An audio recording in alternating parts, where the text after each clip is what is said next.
2023. I suspect this crash is going to be different than 2008 because after the subprime market crash again in 2008, the Fed dropped interest rates like this, our debt went like this, and now in 2023, we're screwed. So the whole ecosystem has changed. And so this economy is very, very different. So I have a question in that saying it's different this time. Do you concur or not concur that this crash is going to be different than 2008 for real estate specifically? Well, there's a couple things. One, the sentiment, the people out there believe, so that's the same. So in other words, everybody just got through this 10-year run. They believe next year is going to be better. So just like in 08, when you were talking about earlier, so that's the same. People, when guys like you and I come out and say, this is going to be a rough patch, could be even worse, everybody's saying that's not true, that's not true, that's not true. So it's kind of the same. That's the same. But I agree with you. There's a lot of things that are very different this time around. People are in a lot worse situation, I believe. I just did a video this week on YouTube. There's over 300,000 people already underwater on their mortgages that bought in 2022 already. Key to real estate is jobs. And this time, not only interest rates came down after 2008, interest rates are going up this time in 2023. And we're going to have massive unemployment. You look at, I forget, Meta or Facebook, whatever, they're laying off thousands and thousands and thousands of workers.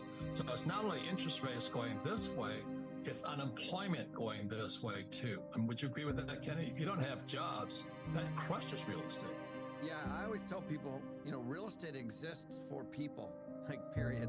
You have to have people for it to work. It doesn't really matter what it is, an office building, retail, shopping center, apartments, houses. If there's no people and they can't afford it, then, real estate's going to suffer. And that's where we're heading next. Right. So when they dropped interest rates after 2008, people were flush with cash because they could afford to flip and do all those goofy things. Then they could afford to go shopping. So you mentioned one of my favorite subjects is shopping centers.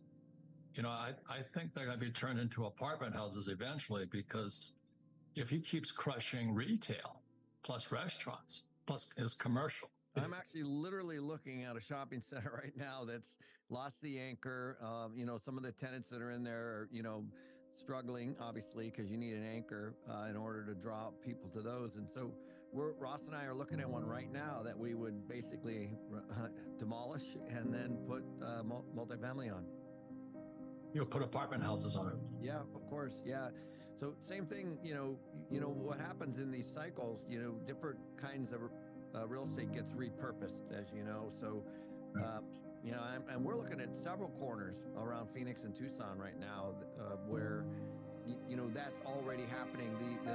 The online retailer, I don't know about you, but there's been 50 Amazon packages to my house in the last 2-3 days, right? Because obviously it's Christmas time around that time. But the point is, people aren't doing the bricks and mortar anymore, and it's really starting to show up.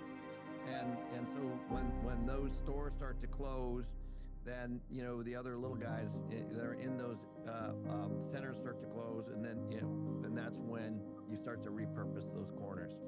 So I want to explain to everybody one of the reasons Kenny is so successful. He's a professional in the business, but he started in property management. And property management is where the money is made or lost right in there. Plus his partner comes from the finance side. The savings alone, which are all gone today. And that's a secret to his success. And again, I just want to reiterate this. In 2008, when everybody was out there buying houses they couldn't afford, they had ninja loans, no income, no job, Kenny was doing this. He says, the idiots are in the market and they're going to lose their houses soon.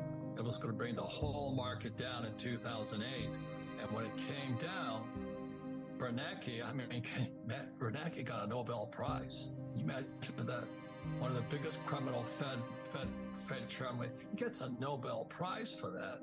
So now the whole economy is into this massive, massive bubble. And then the new Fed chairman, Powell, is raising interest rates. So this is not 2008. This is 2023. Well, we've already seen, significant drops in residential, commercial, already in the last 6 months. So, than 10,000 units. So, we have a very active pipeline with acquisition people and analysts. And so every single week, I'm looking at, 4 to 8 deals every week, all over Texas, Arizona. So I am in touch with the markets. I know what brokers are doing. I know what sellers are doing. We know what the capital markets are doing. And, and then we also have 68 million in renovations going on in our 10,000 apartments. So I understand the supply issues and the labor issues and all that kind of stuff. So we already are seeing, well, I did a video called Pencils Down. I said, hey, time to put your pencils down and just let the Fed do their thing. And because what I'm trying to do, Robert, is I'm trying to get the sellers to adjust their expectations. There's a big difference between the bid and the ask right now, between what I'm willing to pay and what the seller is willing to do. But I have all the leverage. I hold all the cards. Let's say I'm mom and pop. So let's say they bought a property in 2020. It's 2022 right now. And they're upside down. The house, so let's say they bought it at 100,000, it's now 200,000 and coming down. They still have a job, which is key to the whole thing. So let's say I have a property I paid 200,000 for, is now on its way past 100. What would you say to that person? Well, the main thing is the cash flow. By the way, I bought real estate in 05 and the value went down. But what saved me was the cash flow during those rough years. So if they can figure out a way to cover their expenses and their mortgage payment, hold on, because obviously you have to write a check to get out of something like that. So, that's the number one thing. And I think what people don't realize is that at the end of the day, the tenants, they pay your house off. So they're gold. And so you have to treat them well. You have to take care of them.